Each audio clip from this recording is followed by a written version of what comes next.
Many have been critical of Assassin's Creed's shift to open world action RPG elements, not only for their obscene length, but that it doesn't feel like an Assassin's Creed game. Assassin's Creed Mirage attempts to address all of these complaints with a tighter narrative and a return to the roots mentality. While that appears to all be true, Assassin's Creed Mirage is at odds with itself as it wrestles with its history and its present to fight a cohesive vision. Let me know any questions you have about Assassin's Creed Mirage in the comments and I'll be sure to help you out. I work in the dark to serve the light. I'll say up front here that I do like Assassin's Creed Mirage. It is a good, fun game, but there are some fundamental and confusing issues with the game's design that I wasn't able to get past during my 16 hours with the game after I had rolled credits and done most of the collectathons that the game has. I think it's worth mentioning here as well that any criticism needs to be taken within the lens that this isn't a full-priced AAA game. Coming in at about 65 Australian dollars, which, you might say 65, like that's full priced, but listen, like Spider-Man 2 for comparison is at least $100 in Australia, maxing out at 125 from the PlayStation Store, which by all accounts is a similarly lengthed game to Assassin's Creed Mirage. So while I think there are some glaring issues with Assassin's Creed Mirage, Ubisoft seem to be aware of them themselves, and that is reflective in the actual upfront cost of the game. And Basim, work quickly. You see what is at stake.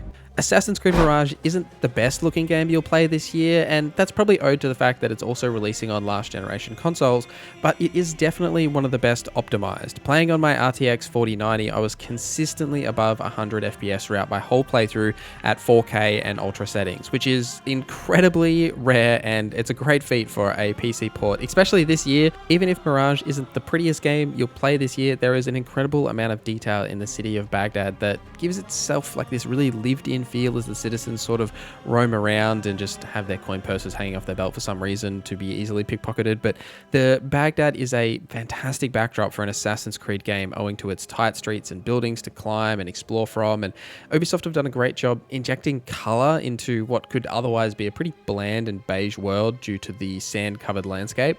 I don't like sand. Basim's outfits are also incredibly well detailed. Where the engine starts to show its age is in the dialogue and the cutscenes. These range from being incredibly stiff models just standing around talking in some of the side content to being, actual proper cutscenes from the main story moments, but these do struggle to hold up to some of the more recent progressions in mocap and facial expressions. It's serviceable to push the narrative forward and give you context for why you need to explore Baghdad and find the members of the Order, but it is definitely lacking in presentation and in voice acting, which we'll touch on a little bit later. The dense cityscape and the surrounding wilderness is definitely the highlight of this experience. It's brought to life by all of the NPCs and the wanted system, which is a fantastic addition here, and I wish that all of the Assassin's Creed games had this sort of similar system, as it's one of the best parts of Assassin's Creed Mirage. It adds some much needed dynamic interactions to the open world of the city, as NPCs and citizens will point you out to guards when you have that higher wanted level, and you can remove that wanted level with the posters. And when you have a high wanted level, you think differently about what you're doing and where you're going,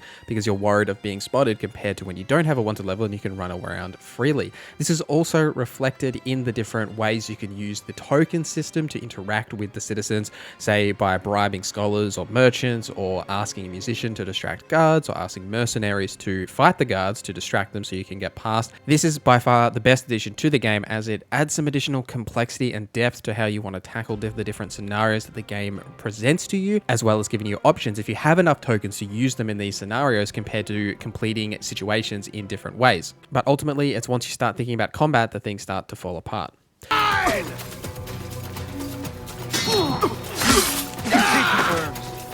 The pleasure was ours!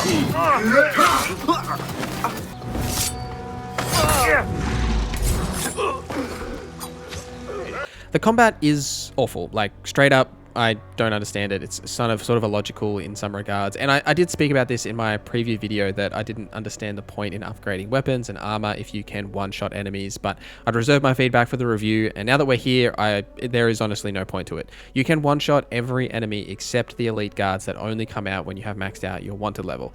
You don't need to upgrade them at all. There is a full upgrade system for your outfits and weapons, but it is pointless. There is two different combat systems here, and they seem to be completely at odds with each other. First, let's talk about the stealth, which is clearly incentivized to tackle every scenario by stealth, which is perfect, right? Like that's the best parts of every Assassin's Creed game, and it's definitely the best part of this game. Stealth is actually enjoyable. However, the AI appears to be the same as it's always been. It's easily tricked or avoided and becomes trivial when you can just hide in some hay and whistle, pull one enemy, assassinate them, and repeat.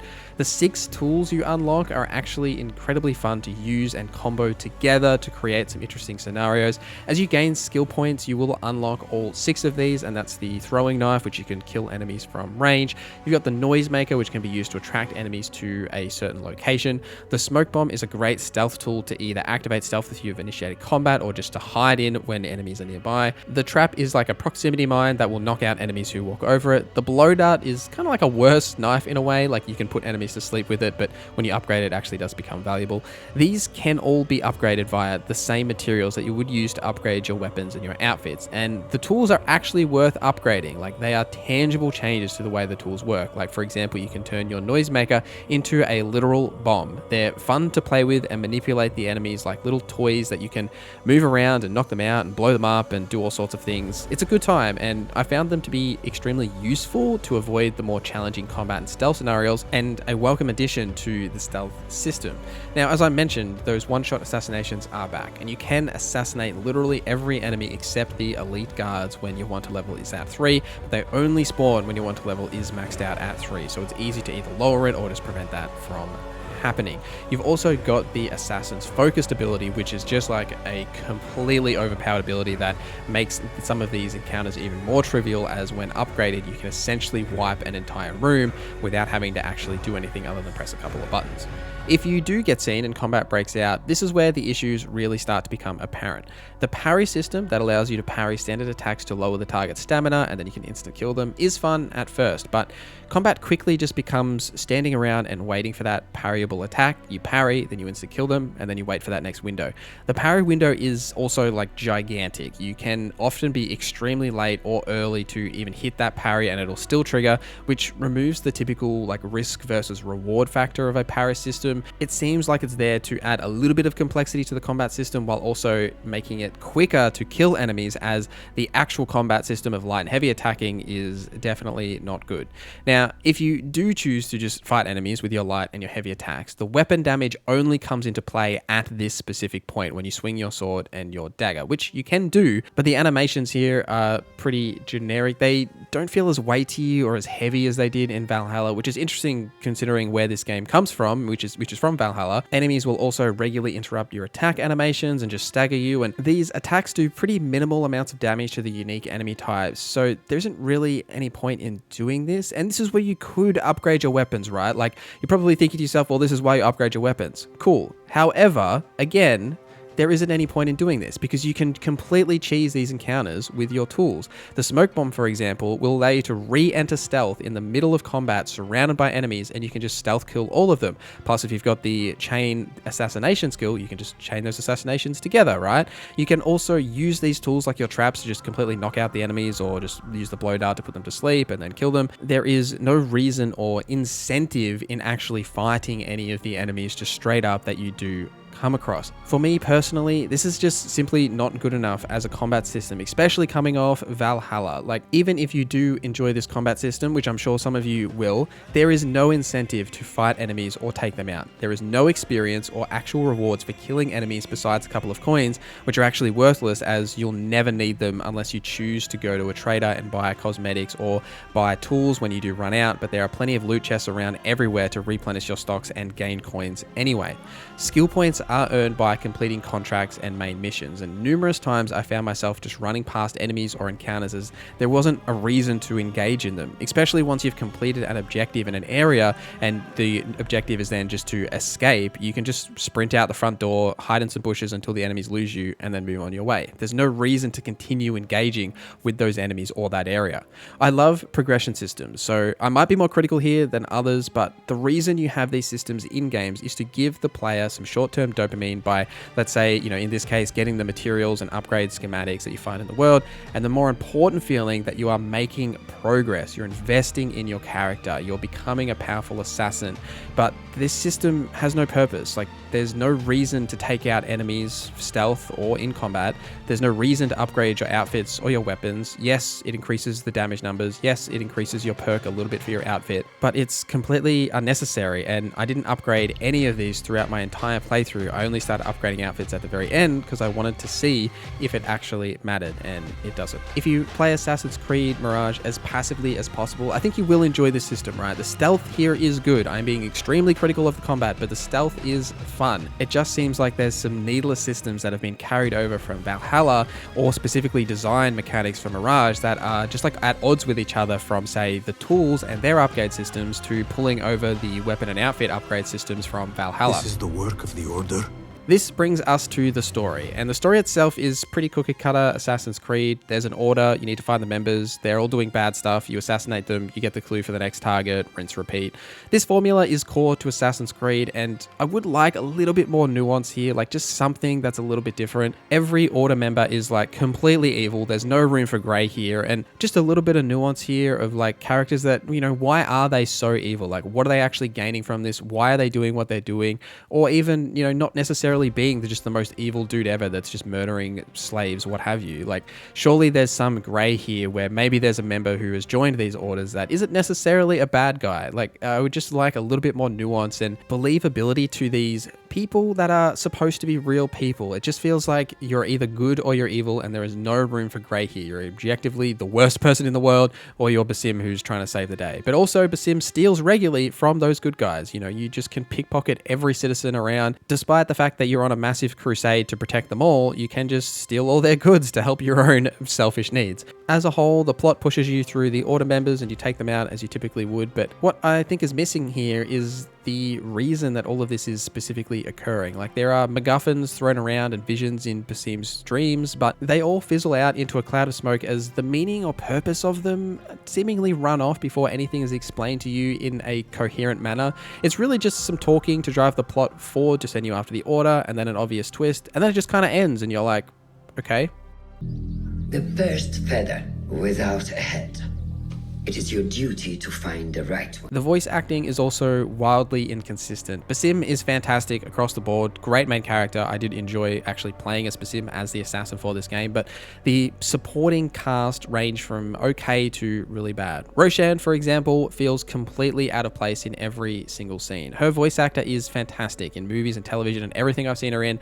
No disrespect to her at all, but I just don't think her voice fits this character. Part of the issue is that the actor has such an iconic voice that it's really jarring at times when Roshan's voice does appear, and there are some really key emotional moments in the story that completely fall flat because there just doesn't seem to be enough range in the performance in some of these moments, and it just didn't have that impact that these moments feel like they should have. It just felt like something was missing. In terms of bugs here, it's a pretty bug-free experience. I had some enemy pathing bugs and the usual like Assassin's Creed parkour issues where you don't seem to climb where you typically want to, that happens. I did have an audio bug that I had the exact same audio bug with Valhalla and had to disable some like Microsoft Windows audio settings, and that fixed it.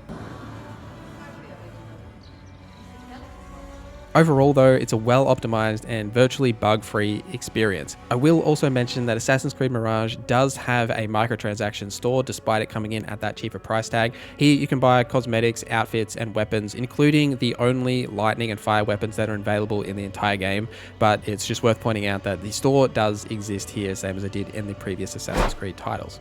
Despite the fact that this game is from one of the biggest publishers and developers in the world, it's not a AAA game, and Ubisoft are fully aware of that. For one, it took me about 15 hours to finish the main story, and that included about half of the side content before I chose to do a bit more of the collectathon stuff afterwards. This is a safe game for a publisher that seemingly needs a win. Assassin's Creed Mirage isn't doing anything new for Assassin's Creed, but I feel like it should, being that it's a cheaper Assassin's Creed title. It's also a spin-off of Valhalla, and overall a much smaller scope scope than the last 3 Assassin's Creed games, and probably the next 3 as well. Like, wouldn't this be the one to really try something new? I guess that's the return to the roots mentality, which seems to fall flat, at least for me. Now, I don't love this game. It is filled with flaws and odd design choices that seem to have been grandfathered in from Valhalla, but the new systems that have been added on top, like the additional stealth mechanics, including the blending, the wanted system, and all of the tools and their upgrades, are actually an enjoyable time to tinker with and play around with. Because of the cheaper price entry point, it's much easier to recommend Assassin's Creed Mirage, especially to an Assassin's Creed fan. However, if you are new to Assassin's Creed, this wouldn't be the one that I would recommend to you. I would still buy Assassin's Creed Mirage on a sale. Like, nothing I have experienced in Mirage has led me to believe that this is a must-play title right now, but when it inevitably goes on sale, I would definitely pick this up. There is absolutely some fun to be had here with the stealth mechanics and the tools.